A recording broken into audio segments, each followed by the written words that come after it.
국내에는 30명밖에 없는 희귀 직업입니다. 이 희귀한 직업은 바로 박제사입니다.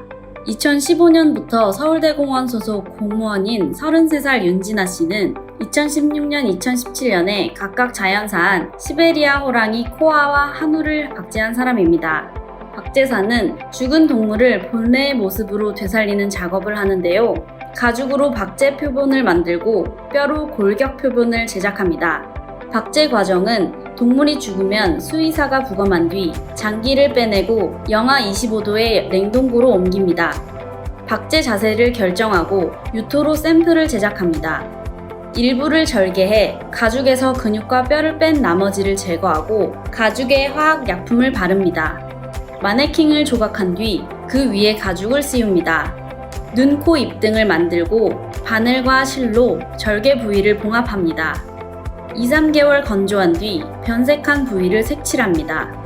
이 과정을 거치면 비로소 박제 과정이 완성되는데요. 이렇게 완성된 박제 동물은 전시와 연구, 학습 자료로 활용됩니다. 동물의 박제는 생동감과 사실감이 중요합니다.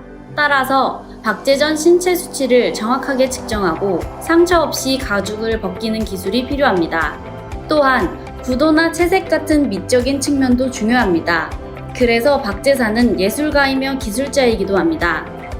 윤진아 씨가 처음으로 박제를 배운 곳은 인천국립생물자원관이었습니다. 2011년 대학생 신분으로 국립생물자원관을 찾아가 박제를 배우고 싶다고 청했더니 당시 근무하던 유영남 박제사가 이를 가르쳐주며 인턴처럼 지낼 수 있었다고 합니다. 그녀는 이곳에서 조류 박제를 배운 것이 자격증 시험에 큰 도움이 되었다고 합니다. 박제 및 표본 제작공이 되려면 문화재 수리 기능 자격증 시험을 봐야 합니다.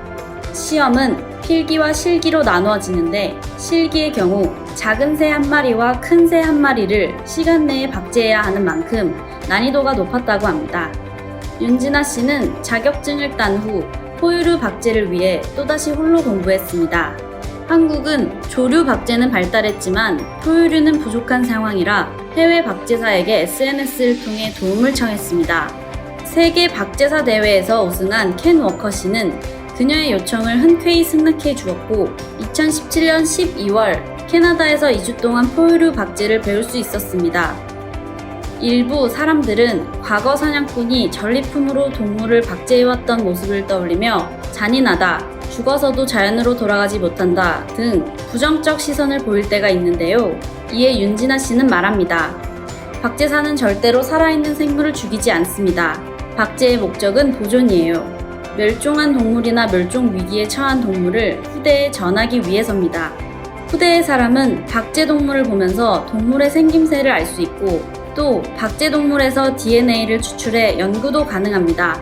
여태까지는 화석으로 과거를 추정했지만 앞으로 박제도 큰 역할을 할 것으로 생각해요.